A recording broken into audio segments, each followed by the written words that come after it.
우리가 지난주 말씀을 나누면서 시작할 때 이런 이야기를 잠깐 했습니다. 우리가 뭔가를 다 하는 것은 살려고 그러는 것이다. 그래서 금요 기도에 우리가 나와서 이렇게 예배하고 기도하고 찬송하는 것도 살려고 그러는 거거든요. 근데 살려고 왔는데 자꾸 죽으라고 그래요. 그래서 지난주, 지지난주 나는 살려고 왔는데 자꾸 죽으라고. 사도 바울이 세례에 대해서 이야기하면서 우리는 그의 죽으심과 합하여 세례를 받은 것을 너희가 알지 못하느냐라고 이야기하면서 그리스도인은 세례를 받음으로 인하여 예수 그리스도와 함께 죽었음을 알라. 그리고 오늘 말씀에 죽었다고 여기라 이렇게 이야기를 합니다. 그러니까 내가 예수님과 함께 죽었다는 것을 인정하라는 거예요. 고백하라는 거죠. 인정한다는 것은 이런 의미도 있습니다. 죽음을 받아들인다는 거예요. 내가 죽었음을 받아들인다. 그럼 우리가 살아가는 삶에서 실제로 많은 부분이 인정하는 삶을 살지 않으면 살 수가 없는 삶입니다. 예를 들자면 가정에서 두 사람이 결혼해서 이제 자녀를 낳게 되면 아들이든 딸이든 간에 그 태어나는 생명이 내 자녀인 것을 인정해야 되잖아요. 그러니까 지금은 너무 자연스럽게 내 딸이고 내 아들이고 이게 이렇게 받아들여지지만 처음에 그게 잘 안 될 수도 있어요. 분명히 아내의 뱃속에 있었던 아이고 내 뱃속에 있었던 아이인데 낳는데 내 아이 같다는 느낌을 못 받을 수도 있거든요. 인정해야 돼요. 그리고 그것을 인정하기까지 시간이 걸리는 사람들이 있습니다. 이런 경우도 있어요. 이제 자기의 딸이 어떤 남자를 데리고 와서 결혼했는데 그러면 그 남자를 어떻게 받아들여야 될까요? 딸의 남편을 사위로 인정해야 되죠. 어느 날 내 아들이 한 여자를 데려왔어요. 그래서 결혼해서 같이 살아요. 그러면 그 여자를 어떻게 인정해야 돼요? 며느리로 인정을 해야 되는데 그게 잘 안 되는 분들도 있어요. 사위로 안 받아들여지고 며느리로 안 받아들여지고. 물론 그렇게 하게 되는 여러 가지 이유가 없는 건 아니에요. 다 나름대로 뭐 일도 있었고 뭐 사건도 있었고 뭐 이유도 없는 경우도 있지만 그렇게 인정을 해야 되는 거죠. 그래서 우리의 삶을 보면 인정하는 일들이 있어야만 되는 겁니다. 선생님으로 우리가 학교 가서 배울 때 그분을 나를 가르쳐 주시는 선생님으로 인정해야 비로소 배울 수 있습니다. 우리가 병원 가서 의사를 만났을 때 의사로 치료자로 인정해야 우리가 고침을 받을 수 있어요. 돌팔이 같은데 그러면 안 되는 거잖아요. 혹은 때로는 우리가 어떤 일을 하다 보면 나를 대신해서 하는 사람들이 있습니다. 대리인들이 있잖아요. 혹은 변호사가 될 수도 있고 위임을 받은 어떤 사람들이 있고 또 그런 게 아니어도 어떤 공동체 대표가 될 수도 있는데 그 사람을 나를 대신하는 사람으로 혹은 나를 대표하는 사람으로 받아들여야만 그 일을 할 수 있는 거예요. 그 공동체 혹은 그 역할을 할 수 있는 겁니다. 때로는 직장에서도 그렇죠. 상사로 이렇게 인정해야만 하는 거고 혹은 자신의 삶에 있어서도 혹은 선배로 혹은 다른 위치에서 인정해야만 되는 어떤 일들이 다 우리 안에 있습니다. 그게 안 되면 그 다음으로 못 나가는 거죠. 그러니까 인정하는 일들이 필요해요. 여러분 인정이 안 되면 어떻게 되냐면 이런 일이 벌어집니다. 인정이 안 되면 권위가 무너지고 인정이 안 되면 질서가 무너집니다. 그러면 이제 혼란을 겪거나 고통을 직면하게 됩니다. 때로는 분쟁과 다툼에 휘말리기도 하죠. 때로는 인정하지 않기 때문에 누군가를 상대방을 무시하게 되는 그런 경우들도 있습니다. 반대로 우리가 이제 인정할 때 권위가 세워지고 질서는 만들어지고 평안해지고 좋은 관계를 유지하는 그런 삶을 이제 살아갈 수도 있습니다. 그러면 에서가 어느 날 밖에 가서 에서는 성경에 보면 들사람이라고 그랬거든요. 그러니까 요즘으로 하면 MBTI의 E 성격이에요. 잘 모르시나요? 제가 그러니까 에서와 야곱 이야기가 나오는데 요즘식으로 풀면 에서는 슈퍼 E인 것 같아요. 늘 밖으로 돌아다니는 사람이고, 야곱은 어떤 사람일까요? 집사람, 늘 집에만 있기를 좋아하는 사람. 밖에 나가면 막 에너지 뺏기고 집에 와야지 평안하고 쉬고, 그래서 I인 사람. 네, 여러분도 이든지 I든지 다 그럴 텐데, 에서가 E예요. 그래서 밖으로 이렇게 막 돌아다니다가 사냥하고 돌아다니다 집에 왔는데 너무 배고픈 거예요. 그런데 I인 야곱이 집에서 팥죽을 이렇게 만들고 음식을 만들고 있으니까 그걸 먹고 싶은 거죠. 동생한테 달라고 하니까 야곱이 그런 얘기를 합니다. 먹고 싶으면 한 가지 조건이 있는데 나한테 형의 명분을, 장자권을 팔면 이제 내가 팥죽을 주겠다는 거예요. 떡하고 팥죽을. 그래서 팔아버렸습니다. 창세기 25장 33절 보면 야곱이 이르되 오늘 내게 맹세하라. 에서가 맹세하고 장자의 명분을 야곱에게 판지라. 에서가 장자의 그 권한을, 이제 값을 이제 서로 주고받고 해서 팔았잖아요. 그리고 그 일에 대해서 맹세까지 했습니다.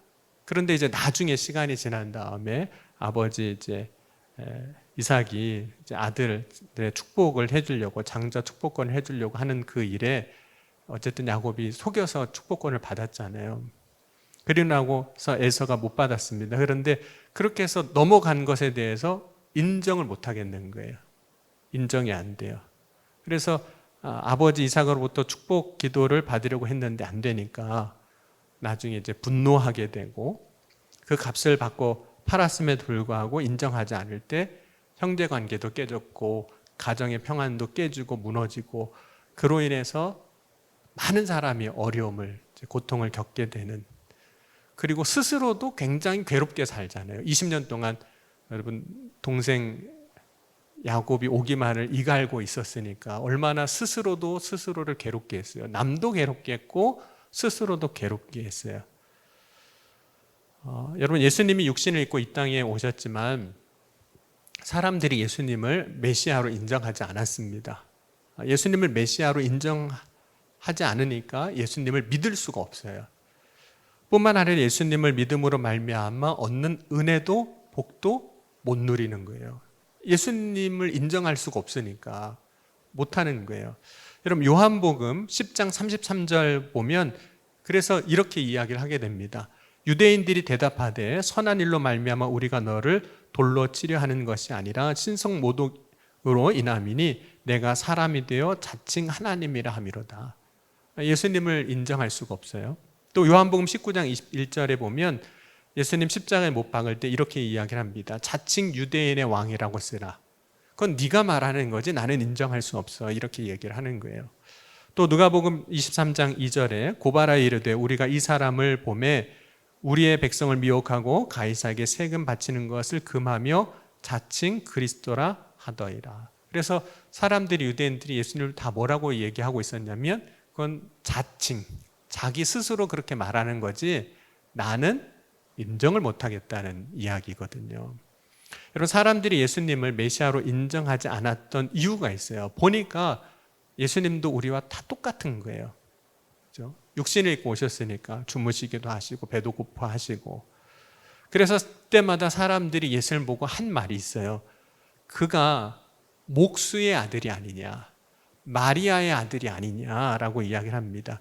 그러니까 자신들이 알고 있는 사람의 아들이라고 말하는 거예요. 그렇기 때문에 예수님이 육신을 입고 오셨을 때 세상에 오신 것이 하나님의 아들일 수 없다는 거예요. 우리랑 뭐 똑같아 보이는데, 우리랑 똑같으니 메시아 구원자일 수 없다라고 생각한 겁니다. 그러니까 사람들이 스스로의 생각이 예수님을 인정하지 못하게 하는 올무가 되는 거예요. 여러분, 자기의 생각에 갇혀 있으면 우리도 똑같이 그렇게 되는 겁니다. 내 생각에 갇혀 있잖아요. 그러면 우리가 복음을 복음으로 못 받아들여요. 인정이 안 돼요. 오늘 우리도 우리 자신의 생각에 갇혀 믿음을 믿음으로 반응하지 못하는 경우들이 있습니다. 그래서 내 생각이 믿음으로 가는 일에 있어서 걸림돌이 될 때가 참 많습니다. 거기에 갇혀버리니까. 여러분, 사람들이 이제 예수님을 메시아로 인정하지 않았던 이유가 또 있는데, 여러분, 예수님을 메시아로 인정하면 예수님을 따라야 할까요? 말아야 할까요? 인정하면 따라야 되는 거예요. 예수님을 따르면 예수님의 권위를 인정해야 됩니다. 그런데 그 당시에 이미 권위를 갖고 있던 사람들, 대제사장들이라든지 유대인의 장로들의 경우는 예수님으로 인해서 이미 권위가 많이 무너져 있는 상태였어요. 예수님 말씀을 가르치실 때 바리새인들도 그랬고 서기관들도 마찬가지였습니다. 그런데 예수님이 이들의 권위를 무너뜨릴 때 어떤 특별한 힘으로, 능력으로 무너뜨리신 것이 아니라 말씀으로 이들의 권위를 무너뜨리셨어요. 예수님께서 새로운 말씀을 가르쳐 주셨거든요. 그리고 그 말씀을 듣는 사람들이 다 예수님 말씀을 듣고 놀랍니다.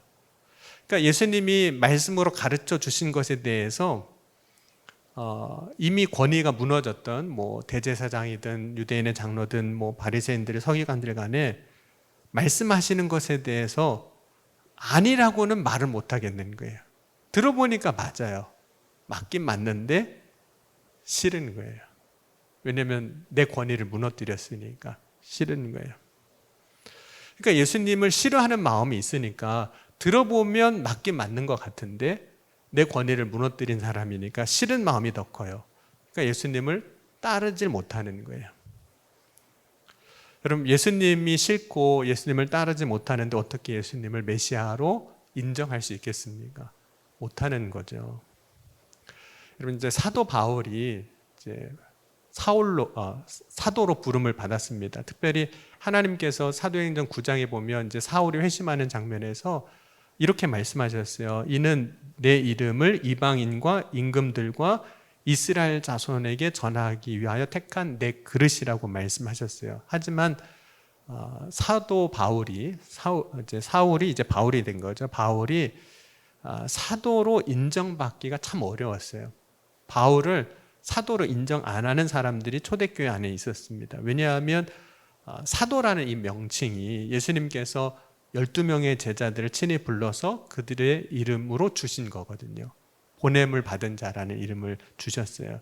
그러니까 그 당시에 그 자리에 사울은 없었어요. 바울은 없었어요. 그래서 바울이 나중에 복음을 전하면서 그 바울의 사도권에 대해서 도전하는 사람들에 대해서 이런 이야기를 갈라디아서 1장 1절에 했던 겁니다.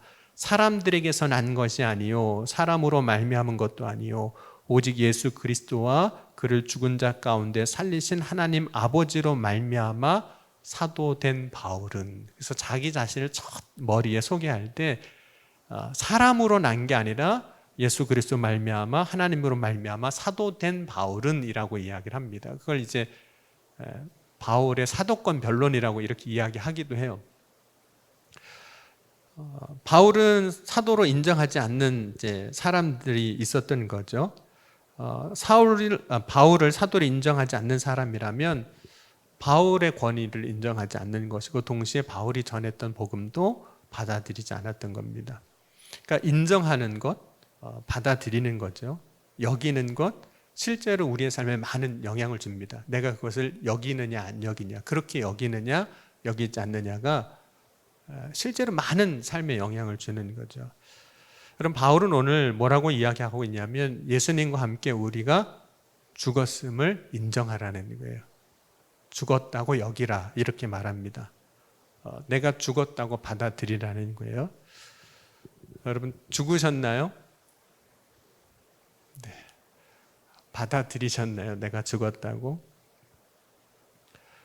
스스로를 인정할 때, 내가 죽었다는 것을 내가 인정할 때 비로소 우리 안에 일하시고 역사하신 하나님을 보게 됩니다. 그럼 만약에 우리가 스스로 예수님과 함께 죽은 자로 인정하지 않으면 우리는 계속해서 어떻게 살게 될 거냐면 산자로 살게 될 거예요. 승질머리 산자로 살 거고, 그죠? 아주 자존심이 센 사람으로 살 거고, 아주 강한 사람으로 살 거예요. 여러분, 내가 산자로 살아갈 때 우리는 어떤 일을 또 하게 되냐면 결국에는 죄의 종노릇하는 자리에까지 가게 되는 겁니다. 왜냐하면 모든 인간은 다 아담 이후에 다 죄 아래 있다고 선언됐어요. 그러니까 죄의 영향력 아래 있어요. 그러니까 인간이 죄 아래 있다는 것은 죄의 통치 아래 있다는 뜻이기도 해요. 그러니까 우리가 죽지 않으면 그 죄의 종로로 타게 돼 있다는 거예요. 그래서 죽은 자로 여길 때 죄에 대하여 죽은 자인 거예요. 우리가 죄에 대해서 죽었을 때 비로소 죄에서 벗어나는 겁니다. 여기는 것, 받아들이는 것이라고 했는데 우리는 여러 가지 감정들을 이 여기는 것, 받아들일 때 경험하게 돼요. 여러분, 죽은 자로 우리가 받아들일 때 나는 죽었습니다, 이렇게 고백할 때 어떨까요? 1번 기쁘다, 2번 괜히 슬프다. 어떨 것 같으세요? 이제 여러분 이따 기도할 때 한번 진짜 해보세요. 주님, 이제부터는 저는 죽었습니다, 이 고백을 진짜 제가 하겠습니다, 살겠습니다 하면 너무 기쁠까요? 아니면 왠지 그냥 슬플까요? 왠지 슬퍼요. 이제 죽은 자로 살아야 한다는 그게 너무 그냥 슬프게 느껴져요. 막 억울하기까지 해요. 내가 왜 죽은 자로 살아야 돼? 여러분, 죽은 자로 여기고 살 때 어떤 생각을 하게 되냐면 진짜 죽은 것처럼 받아들여요. 그런데 죽은 자로 여길 때 억울한 마음이 들어요. 왜냐면 이제는 화도 못 낼 것 같고 승질도 못 낼 것 같고 내 주장도 못 할 것 같고 억울하잖아요. 그걸 해야 되는데 그걸 이제 못 할 것 같으니까. 그리고 내가 죽은 자로 여기고 살면 나는 손해보고 내가 죽은 자로 여기고 살 때 누군가는 그것 때문에 이익을 볼 것 같은, 너무 배가 아픈 거예요. 내가 죽은 자로 살면 악인이 득세할 것 같은 생각도 드는 거예요. 절대 그런 일은 없습니다. 내가 정의롭게 싸워야만 악인이 득세하지 않는 그런 일은 아니에요. 그런 다윗이 이제 왕이 되기 전에 이제 사울 왕을 피해서 도망갔던 일들이 있습니다. 근데 다윗이 이미 도망가기 전에 이제 사무엘 선지자를 통해서 왕으로 기름 부음을 받았어요. 뿐만 아니라 다윗을 따르는 사람도 이미 많이 있었어요. 그래서 백성들의 마음은 사실 사울 왕에게 있는 게 아니라 다윗에게 가 있었습니다. 그래서 전쟁하고 돌아왔을 때, 이제 골리앗을 이기고 돌아왔을 때이기도 하지만 이런 노래를 여인들이 만들어서 부르기도 했어요. 사울 왕이 죽인 사람은 천천히요, 다윗은 만만이라. 다윗을 더 위대하다라고 이제 찬양하는 그런 노래인 거죠. 그래서 정말 마음만 먹으면 내가 왕이 되겠다고, 왕으로 내가 나서겠다고 하면 그냥 왕이 될 수 있는 어떤 상황과 분위기는 이미 다 만들어져 있는 상황이었어요. 그런데 다윗이 그때 사울 왕이 자기를 시기해서 죽이려고 할 때 다윗이 한 건 도망가는 것뿐이에요. 그런 다윗은 사울 왕에 대해서 이렇게 대적을 하지 않습니다. 대적하지 않아요. 나를 괴롭게 하고 나를 힘들게 하고 내가 도망가게끔 어려운 상황을 자꾸 몰아가는 사울 왕인데 대적하지 않아요. 싸우려고 하지 않아요. 나와 싸우려고 하는 사람, 나를 죽이려고 하는 사람에 대해서 어떻게 상대하지 않을 수 있을까요? 참 어려운 거잖아요. 상대를 해야 되잖아요. 그럼 다윗은 자신이 이제 사울 왕을 죽일 수 있는 기회를 얻었을 때 내가 재판장이 되어 하나님의 일을 내가 할 수 없다라는 고백을 합니다. 그래서 사무엘상 24장 15절에 그런즉 여호와께서 재판장이 되어 나와 왕 사이에 심판하사 나의 사정을 살펴 억울함을 풀어주시고 나를 왕의 손에 건지시기를 원하나이다 하니라. 그래서 나는 내가 뭘 하려고 하지 않겠습니다. 하나님이 재판장이시고 하나님이 다 하실 거니까 나는 그냥 당신이 죽이려고 하면 쥐죽은 듯이 숨어있고 당신이 죽이려고 그러면 나는 그냥 도망가고 그것만 하겠습니다, 이런 이야기를 하는 거예요. 만약 다윗이 스스로 자신의 삶에서 재판장이 된다면 그것은 하나님 앞에 범죄하는 일이라고 고백합니다. 그래서 다윗이 자기의 죄를 짓지 않기 위해서 사울을 피하여 도망 다닐 뿐이라는 거예요. 그러니까 이 다윗의 고백 가운데 우리가 볼 수 있는 것은 뭐냐면 다윗은 이런 고백을 사실 하고 있는 거예요. 죄에 대해서는 내가 죽고 오직 하나님에 대해서만 살아있는 자로 내가 살겠습니다, 이런 고백을 하는 거예요. 근데 이렇게 죄에 대하여 죽고 하나님에 대하여 산자로 살아가는 모습을 옆에서 그런 믿음으로 살아가는 사람을 보면 도무지 이해가 안 돼요.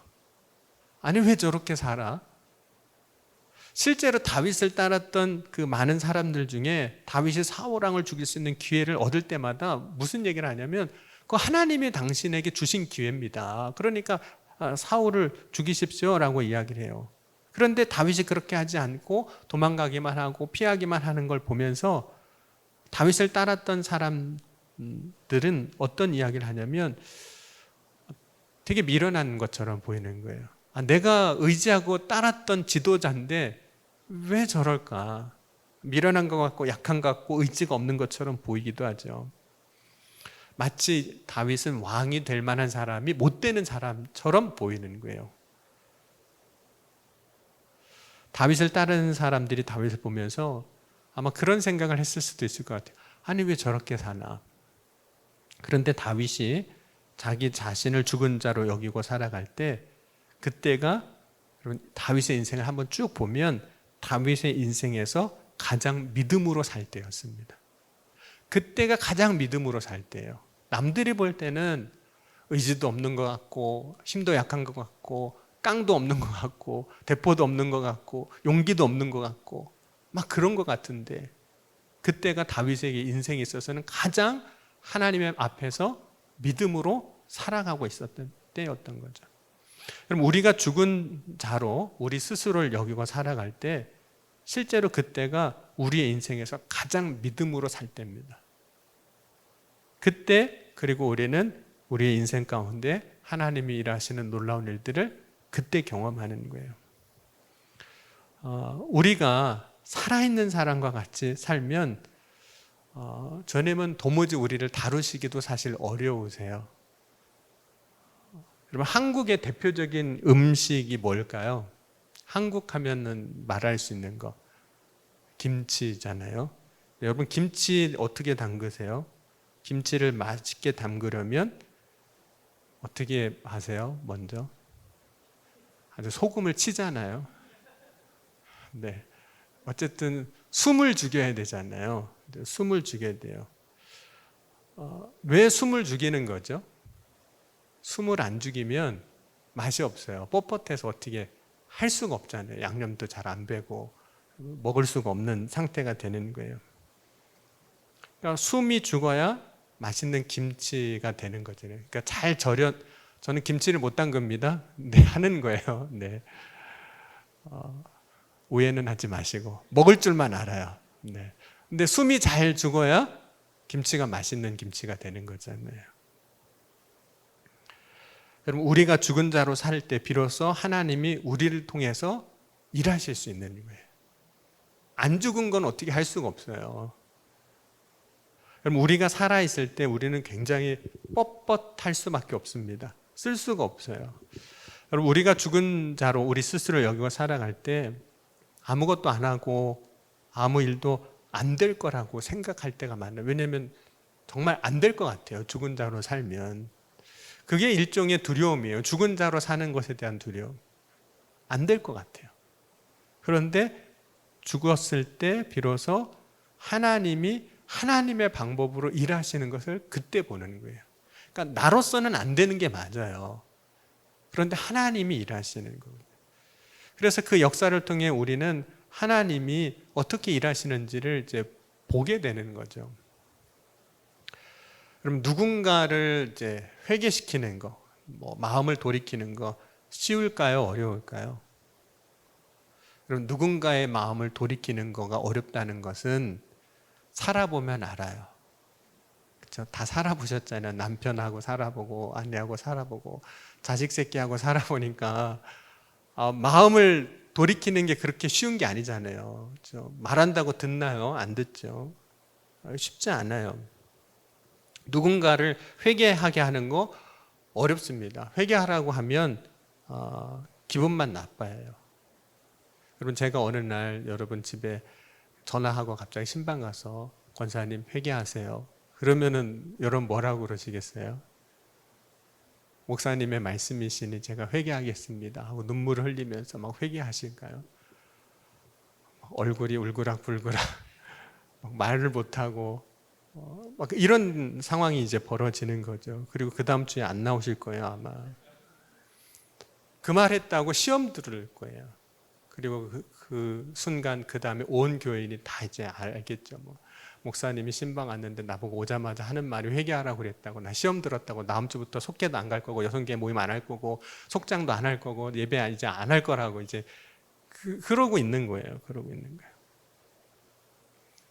여러분, 회개하라고 잘못 얘기했다가 제가 뺨 맞을 수도 있어요. 좋은 소리 못 듣는 거죠.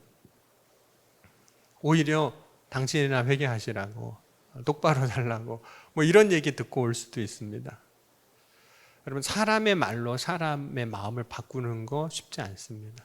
우리의 말로 사람을 어떻게 할 수가 없어요. 그런데 어느 날 하나님이 요나에게 이런 명령을 내리세요. 요나 1장 1절 2절 보면 여호와의 말씀이 아미떼의 아들 요나에게 임하니라. 이르시되 너는 일어나 저 큰 성읍 니느웨로 가서 그것을 향하여 외치라. 그 악독이 내 앞에 상달되었음이니라 하시니라. 요나에게 하나님이 하시는 말씀이 그 아수르의 수도였던 니느웨에 가서 당신들의 악독을 하나님이 보셨으니까 회개하라는 그 얘기를 선포하라는 거예요. 하나님을 알고 믿는 사람도 아니에요. 그런데 그 성읍에 가서 여러분 선포한다고 그 사람들이 들을까요? 안 듣겠죠. 그리고 아수르는 이제 북이스라엘을 멸망시킨 나라입니다. 이스라엘을 괴롭힌 나라예요. 그러니까 역사적으로 감정이 안 좋은 나라입니다. 그들이 회개하는 것 요나도 원치 않았습니다. 그런데 하나님이 아수르를 향해서 니느웨 성읍을 향해서 요나를 보내서 회개하라고 말하라고 말씀하신 이유는 하나님은 그 성읍의 사람들도 구원받기를 원하셨기 때문이에요. 그러니까 우리하고 감정이 다른 거예요. 그들도 구원받기를 원하셨어요. 여러분, 요나는 하나님의 뜻, 니느웨 성을 향한 하나님의 뜻을 알았을까요? 몰랐을까요? 알았어요. 몰랐으면 그렇게 안 했을 거예요. 알았어요. 그래서 하나님 말씀하신 반대로 합니다. 그래서 니느웨로 가라고 그래요. 그러면 이스라엘을 기점으로 보면 니느웨는 동쪽이거든요. 동쪽 방향인데 하나님이 동쪽으로 가라고 그러니까 니느웨는 어느 쪽으로 갔을까요? 서쪽으로 가는 거예요. 청개구리. 동쪽으로 가라고 그러면 서쪽으로 가고, 앉으라고 그러면 쓰고, 서라고 그러면 앉고, 뭐 이러는 요나의 모습이에요. 그래서 요나 1장 3절에 보면 이렇게 말씀합니다. 그러나 요나가 여호와의 얼굴을 피하려고 일어나 다시스로 도망하여 요바로 내려갔더니 마침 다시스로 가는 배를 만난지라. 여호와의 얼굴을 피하여 그들과 함께 다시스로 가려고 뱃삭을 주고 배에 올랐더라. 그러니까 요나가 선택한 것은 하나님이 말씀하신 거에 정반대로만 했습니다. 그때 하나님이 요나로 하여금 나 정말 죽었습니다, 이 고백을 하게끔 만드셨어요. 그 고백을 하게끔 어떻게 하셨냐면 도망가는 배에서 결국에는 뱃사람들에 의해서 바다에 던져지게 하시고 그 요나가 큰 물고기 뱃속에서 3일 밤낮을 지내게 하셨어요. 여러분, 3일 밤낮이 의미하는 게 뭘까요? 3일 밤낮. 요나가 물고기 뱃속에서 그 어두운 캄캄한 곳에서 3일 밤낮을 지내요. 예수님이 십자가에 고난당하시고 죽으신 다음에 사흘 만에 다시 살아나시는 거거든요. 그러니까 성경에서 등장하는 이 3이라는 숫자는 완전을 의미하기도 하고 이 밤이라는 것은 죽음을 의미하기도 합니다. 그러니까 요나가 3일 밤낮 큰 물고기 뱃속에 들어가 있었다는 건 뭐냐면 거기서 죽음을 경험하는 거예요. 진짜 나는 죽었구나. 그래서 실제로 그렇게 고백을 해요. 여러분, 요나가 고백하는 나는 죽었다는 고백의 핵심은 이렇게도 이제 나중에 됩니다. 이제는 내 뜻대로 안 살고 내 마음대로 안 살고 하나님 뜻대로 살겠습니다. 서원을 합니다. 이제 요나는 나에 대해서는, 죄에 대해서는 죽은 자로 살고 이제 하나님에 대해서는, 하나님의 말씀에 대해서는 산 자로 살겠다고 고백을 합니다. 그런데 이제 죽은 자로 여기고 이제 믿음을 가지고 이제 출발하죠. 니느웨 성에 가서 이제 복음을 전합니다. 복음을 전하다가 어떤 일도 있냐면 해가 뜨거운데 하나님이 박넝쿨을 이렇게 나게 하셔서 그늘을 만들어 주세요. 그런데 갑자기 다음날 그 박넝쿨이 없어져요. 그래서 뜨거운 해가 자기의 머리 위에 이렇게 쬐게 됩니다. 그러니까 요나가 어떻게 했을까요? 화가 나는 거예요. 속에서 화가 확 나는 거예요. 여러분, 나는 죽었습니다. 이 고백을 했는데 또 어떤 상황이 되면 불쑥 우리의 죄의 속성들이, 죄에 반응하는 우리의 모습들이 금방 드러나는 거예요. 그래서 나는 죽었다고 고백했지만 그렇게 여겼지만 어떤 상황에서 내가 살아나는 걸 또 보기도 해요. 그때 주변에서 이런 이야기를 종종 하죠. 아직 안 죽었네. 그 얘기를 해요. 아직 안 죽었네. 여러분, 실제로 나는 죽었습니다 고백을 하면 옆 사람들이요, 좀 죽은 줄로 알고 가만히 놔두면 되는데 죽었나 살았나 본다고 시험하는 경우도 많아요. 그래서 일부러 화를 돋구기도 하고 일부러 시비를 걸기도 해요. 그래서 성질을 내면 그러는 거죠. 거봐, 안 죽었네. 말로는 죽었다 그러는데 정말 안 죽었네. 이렇게 얘기를 하는 거예요. 근데 그 순간조차도 죽은 자로 여기는 믿음이 필요한 겁니다. 나는 죽었습니다. 그때에도. 여러분, 누가 여러분 화를 돋구잖아요. 그럼 여러분 그때 할 말이 이겁니다. 나는 죽었습니다. 자, 옆에 있는 분들에게 한번 고백하겠습니다. 부고장은 내지 마세요. 그냥 말로만, 믿음의 고백으로만 나는 죽었습니다. 여러분, 나는 죽었다는 이 고백이 오늘 이 시간 우리가 이렇게 했지만 또 집에 가서 욱하고 나올 수도 있습니다.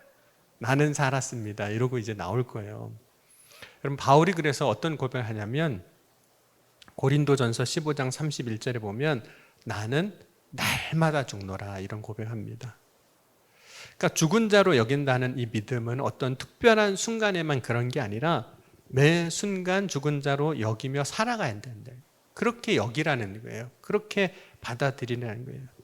그럼 날마다 우리가 죽었을 때 우리가 경험하는 은혜가 있는데 그것은 날마다 역사하시는 하나님의 영광입니다. 내가 죽을 때 비로소 하나님이 일하세요. 그러니까 죽은 자로 여기며 살아가는 것이 복인 이유는 비로소 그때 하나님이 내 삶에 간섭하시고 내 삶에 일하시고 내 삶에 역사하시는 것을 내가 정말 죽었다고 고백할 때, 죽은 자로 여기고 살아갈 때 드러나기 때문입니다. 여러분, 날마다 일하시는 하나님을 경험하고 싶다면 날마다 죽은 자로 사는 저와 여러분이 될 수 있기를 주의 이름으로 간절히 축원합니다. 여러분, 죽었다는 것은 결국은 이제 나로 살지 않는 거예요. 내 안에 계신 예수를 믿는 믿음으로 사는 거예요. 여러분, 내 안에 주님이 함께 계시니 그분이 기뻐할 일만 하며 살아가는 거예요. 그게 날마다 죽는 거예요. 주님이 말씀하시는 게 있으면 그것을 힘들고 어려워도 하는 거. 그것이 날마다 죽은 자로 살아가는 거예요. 근데 날마다 죽은 자로 여기고 살아갈 때 참 놀라운 것은 처음에는 죽은 자로 여기고 살아갈 때 기분이 좀 나쁠 수도 있어요. 억울하기도 하고 왜 나만 이래야 돼? 이런 생각이 들지만 진짜 죽은 자로 살아갈 때 하나님께서 그 가운데 다시 회복시키시는 은혜의 기쁨이 넘치게 하세요. 그래서 죽은 자가 너무 행복하는 거예요. 여러분, 오늘 이 저녁에 저와 여러분이 나는 죽었습니다. 예수 그리스도와 함께 나는 죽었습니다. 이 믿음의 고백을 가지고 오늘도 역사하시는 그 주님의 놀라운 은혜의 영광을 함께 누리는 고백하는 저와 여러분이 될 수 있기를 주의 이름으로 간절히 축원합니다. 오늘 함께 우리 찬양하시고 오늘 말씀 붙잡고 같이 기도하겠습니다.